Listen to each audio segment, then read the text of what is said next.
ازيكم عاملين ايه؟ يا رب تكونوا بخير. معاكم الباشمهندسة فاطمة الشامي، وده الفيديو الرابع من سلسلة فيديوهات الستراكشر سيستمز. النهارده هنشرح ايه؟ النهارده هنشرح الوافل سيستم او الوافل ستراكشر، ليه علاقة بالسبانات اللي احنا بنشتغل عليها. الوافل سيستم جريد هو سبان، هو structure بيسمح ان احنا نستخدم span bigger than more another systems اللي اتكلمنا عنها في الفيديوهات اللي فاتت. هو عبارة عن جريد منتظمة ليها شكل معين هنتكلم عنه. اختلاف عن السيستم اللي فات في انه بيشيل سبان اكبر. كل فيديو والتاني، كل ما الفيديو بنقول فيديو ورا فيديو، ده معناه ان السيستم ده بيبقى سبانه اكبر وبيشيل لود اكبر. طيب خلينا نبدأ نشرح الوافل والفرق ما بينه شويه وما بينه بالهولو بوكس. الفيديو اللي فات اللي مشافوش يتفرج عليه الاول قبل ما يتفرج على الفيديو ده يا ريت عشان يستفاد اكتر. طيب المره اللي فاتت كنا بنشرح الهولو بوكس وقلنا ان هو بيبقى عباره عن وان واي وتو واي، وبنحط البوكس اللي بيعمل الفراغ اللي بيخلق لي الهولو بوكس. اما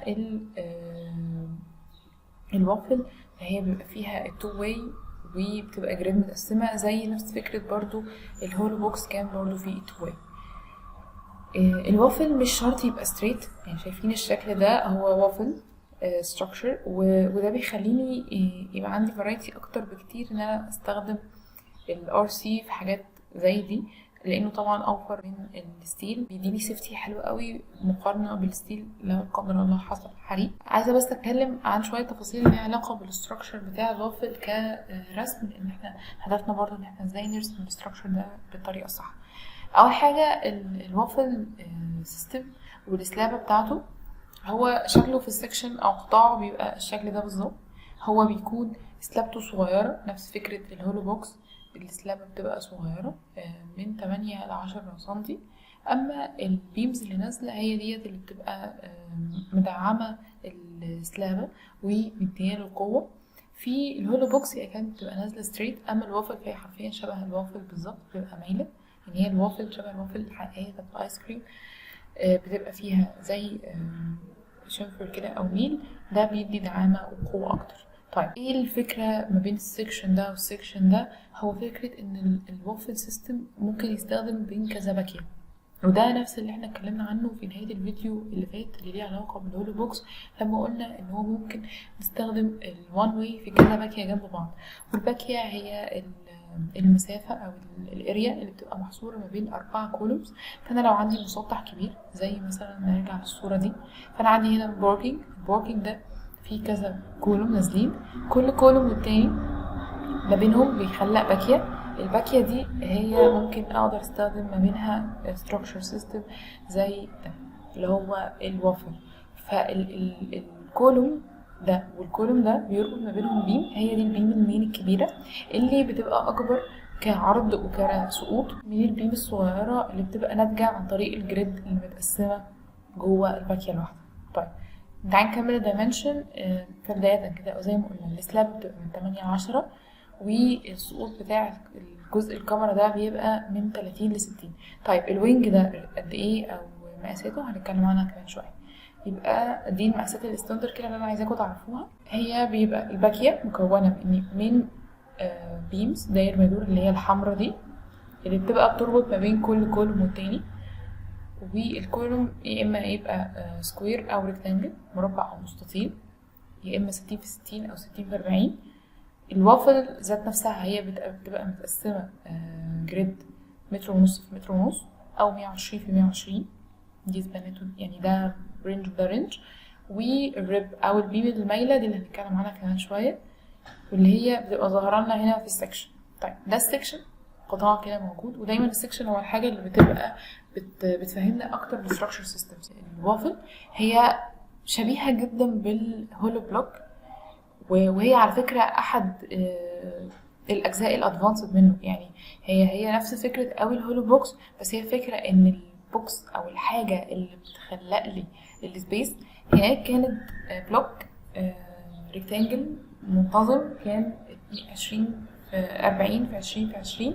اما هنا فهو بلوك مش منتظم، هو واخد شنفر عشان يديني دعامة اكتر. اما هنا هو بوكس واخد شنفر عشان يديني دعامات اكتر. فهو بيكون زي ما قلنا دايمنشن السلابة اللي فوق ديت من 8 الى 10 سنتي، فالسلابة الار سي دي 10 سنتي الثيكنس، والريبل السائل ده بيكون من فوق 15 سنتي ومن تحت 10 سنتي.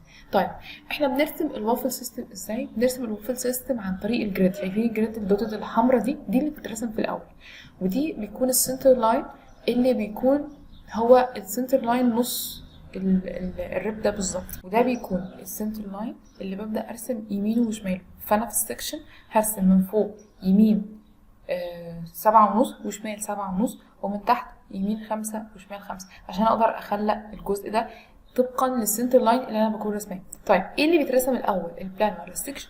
في الحالتين مش هيفرق، بس اكيد الافضل هو ان احنا نبدا نرسم البلان. طيب بنرسم البلان ازاي؟ برضو نفس الطريقه، بقسم الجريد اللي هي كل 1.5 متر بقسمه، والزيادات بتبقى بيمز كبيره. هبدا اوريكم ان شاء الله كمان شويه الجزء ده، وهنا ليه مفيش وافل وهنا ليه مفيش وافل، ده برضو هنتكلم عنه كمان شويه. بس خلينا نتكلم عن انا رسمت ريكتانجل، فالريكتانجل دوت هو الجزء اللي الفراغ بتاع الوافل. طيب ليه تو ريكتانجلز هنا؟ لاني انا عندي اسقاط حاجتين، عندي اسقاط البوينت دي واسقاط البوينت دي، فبيخلق لي تو ريكتانجلز جوه بعض.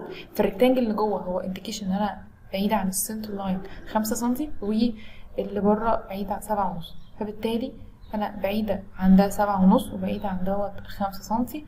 ده بيكون شكل التقسيمه بتاعتي. فانا برسم السنتر لاين وبرسم اوفست منه حسب المقاسين اللي 5 سنتي قصدي و7.5، بخلق لي تو ريكتانجلز في النص.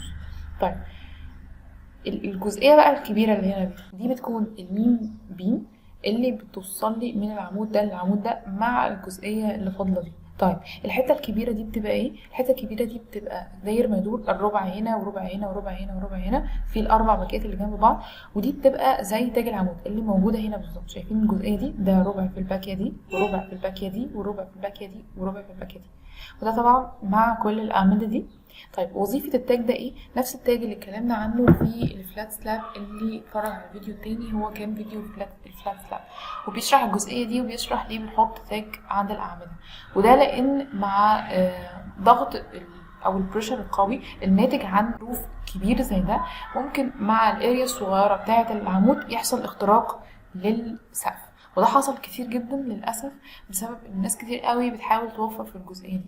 بس انا بشوف انه تاج العمود هو انسب حاجه. هنا عندنا تاجين، تاج اللي هو شكل الكون، والتاج التاني اللي هنا اللي هو موجود عن طريق البيم السوليد دي. هنا بيبقى عندنا تاج واحد بس. اتمنى تكون الحته دي واصله اهميتها عشان هي فعلا مهمه جدا. طيب خلينا نرجع تاني اللي احنا كنا فيه. كنا بنتكلم عن السكشن. فكده انا بقسم نفس فكره الهولو بوكس، بقسم في النص ويمين وشمال، بحاول اخلي الارقام دول قد بعض، او ان انا بعمل ديفايد او تقسيم متساوي. طيب ايه تاني محتاجين نتكلم عنه؟ عن الوافل. الوافل يا اما يبقى زي ما وريتكم كده من شويه، اللي هو عن طريق ان انا بيبقى عندي زي تاج لكل عمود، او ان انا بخلق بيم سوليد بتربط ما بينهم، ده عشان اعمل دعامات اكتر الوافل سيستم. وده بيحدده صراحه هو مهندس المدني او مهندس الانشاء ساعد التنفيذ في الارض الواقع.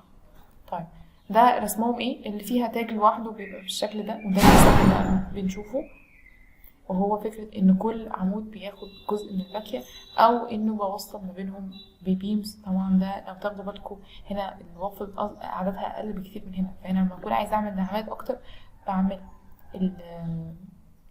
البيمز الكبيرة دي اللي بتوصل عشان تديني دعامة اكتر يعني. طيب ده تقسيمة برضو بتشرح لي ان ممكن اشتغل على 90 في حالة ان عندي 9 متر. يعني في الاخر انا بحاول اعمل مضاعفات الرقم اللي يحقق لي ارقام الى حد ما متساوية. الوافل سيستم هو مش شرط يبقى ستريت، مش شرط يبقى مربع، ممكن يبقى اشكال معينة او مثلثات، وده بيديني ديزاين. يعني انا هنا مثلا ديت سقف متحف، فانا بعمل ديزاين بستغل ده، بحط فيه سيستمز، بحط فيه اضاءات، بحط فيه جزء من الاضاءه والديزاين، وده بيبقى مستخدم كانتيريور ديزاين، مش بس اني بعمله كستراكشر سيستم، انا بعمل ديزاين جوه الستراكشر سيستم. ده جزئيه كده بتشرح السيستم بالكونكشن بتاعته مع الطبقات العاديه اللي ان شاء الله هنبدا نشرحها فيما بعد بجزء مفصل عن الطبقات دي. بس خليني سريعا كده نفهم الدنيا فيه ايه. هنا ده السقف ذات نفسه، في الصوره الطبيعيه بيبقى فيه نازل بيم، هنا الوافل ستراكشر بيتحط زي ما هو، وبيبدا يتحط السيستمز فوقيه فوق الطبقات عادي جدا، وتحت الحوايط والمعتب بشكل طبيعي جدا.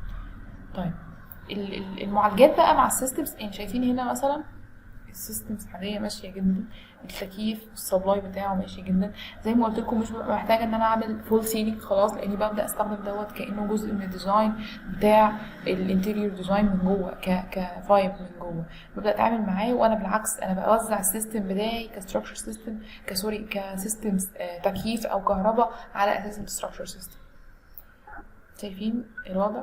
يعني ده كده لسه تحت الانشاء، ده وضع، ده شكله في الحقيقي، ده شكله وقت التنفيذ. الستريب بتاعت اللايتنج نازله منه، التكييف، الضغطات ماشيه مثبته في الكاميرات، كل حاجه عاديه جدا، كل حاجه متراعيه ماشيه مع الستراكشر. مش محتاجه اعمل فول سيلينج، مستحيل اكون عامله وافل واروح اعمل فول سيلينج جداري كده، انا ببقى حرام يعني. وافل من الستراكشر سيستم شكلها حلو جدا. من كده نكون خلصنا الشرح بتاع الوافل، اتمنى تكونوا استفدتوا منه. نفس ما قلت برضو في نهايه الفيديو بتاع الهولو بوكس، مطالب من كل حد ان هو يبدا يرسم لنفسه ريكتانجل ويقسمه كستراكشر سيستم. اتمنى ان ما نخافش من الوافل. على فكره الوافل من اكتر الستراكشر سيستمز اللي بتيجي في الامتحانات، ومن اكتر الستراكشر سيستمز اللي شكلها حلو وقت التنفيذ. ففي الحالتين هو ستراكشر مهم، ستراكشر لذيذ، ستراكشر بيشيل سبانات حلوه جدا. فخلينا نهتم بيه ونحاول ان احنا نفهمه كويس جدا، ونركز على فكره ان احنا ممكن نستخدمه من جوه كمان من غير ما نستخدم فول سيلينج. اشوفكم على خير ان شاء الله في الفيديو الجاي. مع السلامه.